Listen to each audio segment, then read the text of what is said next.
A punto de terminar la campaña electoral presidencial en Estados Unidos, podríamos decir que el resumen de campaña es que el candidato, señor Donald Trump, dice que sus rivales son enemigos del pueblo, antiamericanos. El enemigo está dentro de casa, ha dicho el señor Trump en campaña.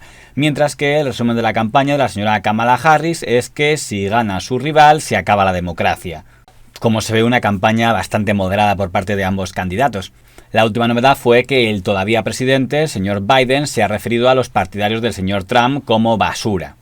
And just the other day, a speaker at his rally called Puerto Rico a floating island of garbage. Well, let me tell you something. I don't know the Puerto Rican that I know. Y el señor Trump apareció en su siguiente meeting vestido como un recogedor de basura para decir que 150 millones de norteamericanos no pueden ser basura.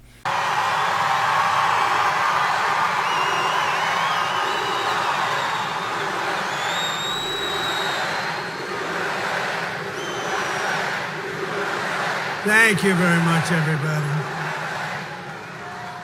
And I have to begin by saying 250 million Americans are not garbage.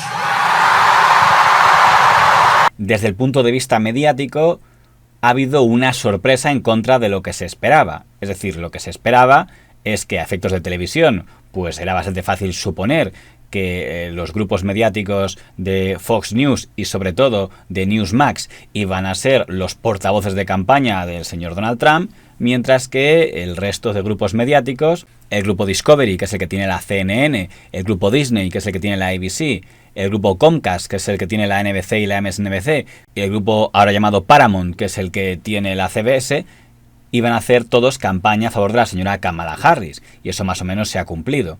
Pero la diferencia ha estado en la prensa escrita.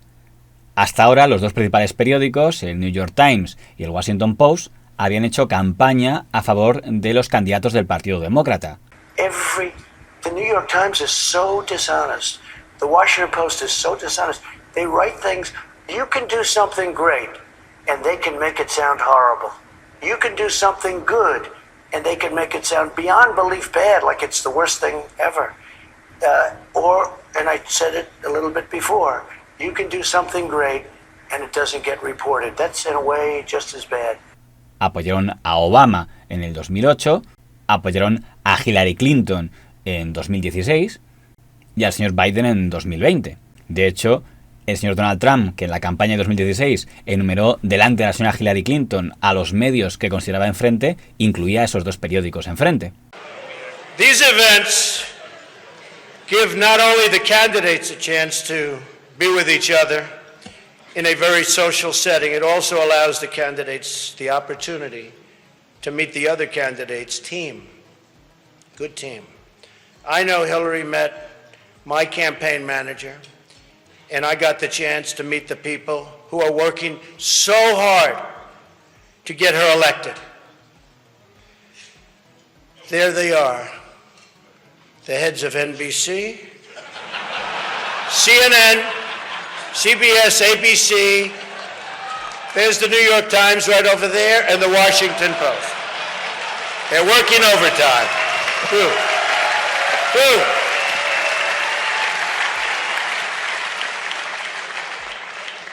Oh, this one's going to get me in trouble. En esta campaña de 2024, el New York Times ha vuelto a pedir el voto a favor del Partido Demócrata, es decir, a favor de la señora Harris. A nadie le puede sorprender porque el señor Trump no ha perdido ocasión para atacar al New York Times y a su accionista mayoritario, el señor Carlos Slim. So that when the New York Times writes a hit piece, which is a total disgrace, or when the Washington Post, which is there for other reasons, writes a hit piece, we can sue them and win money instead of having no chance of winning. And no paper is more corrupt than the failing New York Times. The good news, it is failing. It won't be around too much longer, but they are really, really bad people. The largest shareholder in the Times is Carlos Slim. Now, Carlos Slim, as you know, comes from Mexico. He's given many millions of dollars to the Clintons. Pero la sorpresa la ha dado el Washington Post. El Washington Post ha sorprendido a todos diciendo que a pesar de que en 2016 pidió el voto para Hillary Clinton y que en 2020 pidió el voto para el señor Biden, en 2024 no va a pedir el voto para la señora Kamala Harris y no se va a posicionar. El que más parece haberse molestado es el humorista, el señor Stephen Colbert, que podría ser comparado como un gran Wyoming norteamericano si no fuera porque el señor Colbert tiene millones de seguidores que ya los quisiera Wyoming, y que hablaba así de la decisión del Washington Post. Anyway, Kamala Harris has been racking up major endorsements, but this weekend she didn't get a big one because the Washington Post announced that it will not endorse a presidential candidate in the upcoming election. Explains, I agree. Explains why they changed their slogan from "Democracy dies in darkness" to "Democracy dies or it doesn't. We can't tell. It's so dark in here." Now, WAPO's opinion editor said of the decision, the Post was no longer going to tell people how to vote, a posture that would reflect the paper's independent bona fides. Okay, counterpoint, you're the opinion editor. Your whole job is to have an opinion about important stuff like this. What's extra sinister about this is that the paper had an endorsement for Harris already written and ready to go, but at the last minute, it apparently got yanked by the paper's owner, Amazon founder Jeff Bezos. Well, that's it. I'm going to shred my collection of Washington Posts. Okay. Turns out refusing to express an opinion about a looming fascist regime is pretty unpopular among newspaper subscribers because as of this taping, more than 200,000 people have canceled their digital subscriptions to the Washington Post. 200,000. Canceled. Gone. Canceled. 200,000. You can't lose those kind of people. If this keeps up, it could destroy the Washington Post. Now, is that a good thing or a bad thing? I have no opinion.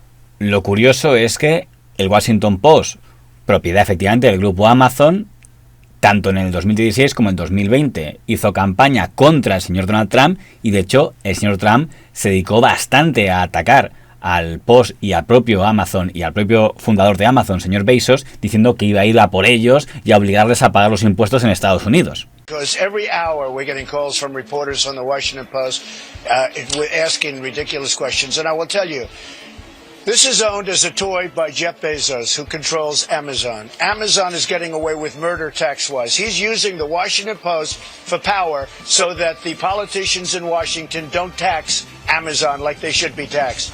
He's getting absolutely away. He's worried about me, and I think he said that to somebody. It was in some article where he thinks I would go after him for antitrust because he's got a huge antitrust problem because he's controlling so much. Amazon is controlling so much of what they're doing. Eso es lo que decía en 2020. Ahora, en 2024, no había ninguna pista de que el señor Trump hubiera modificado su actitud. Dentro del propio periódico Washington Post ha habido protestas por la decisión de no posicionarse y ha habido miembros del equipo del Washington Post que así han ido y se han pasado a la revista The Atlantic. La revista The Atlantic es propiedad de la viuda del señor Steve Jobs y ha sido acusado por los conservadores de haber comparado al señor Trump con Hitler.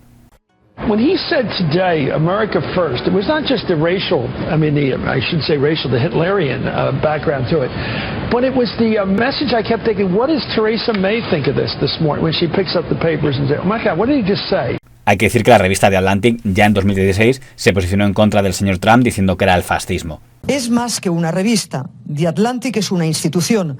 Nació para abogar por el fin de la esclavitud y por eso pidió el voto por Lincoln en 1860. Proto-fascist, who is inflamed. Un candidato al que califica de protofascista que ha inflamado el racismo, la xenofobia y el miedo. La revista pide votar contra Trump. Se trata de una emergencia existencial de la democracia de los Estados Unidos, explica. El Post no está pidiendo el voto para el señor Trump, simplemente está diciendo que ellos no se posicionan. La pregunta es, ¿no dan al señor Kamala Harris el apoyo que sí dieron a Obama o a Biden porque hay algo en ella que no les gusta? ¿O no se posicionan porque ven posible que el señor Trump gane y Amazon no quiere tener problemas con una hipotética administración republicana? Likewise, Amazon, which through its ownership controls the Washington Post, should be paying massive taxes, but it's not paying. And it's a very unfair playing field. And you see what that's happening and what that's doing to department stores all over the country. very, very unfair, and you're talking about billions and billions of dollars. They should be paying those taxes.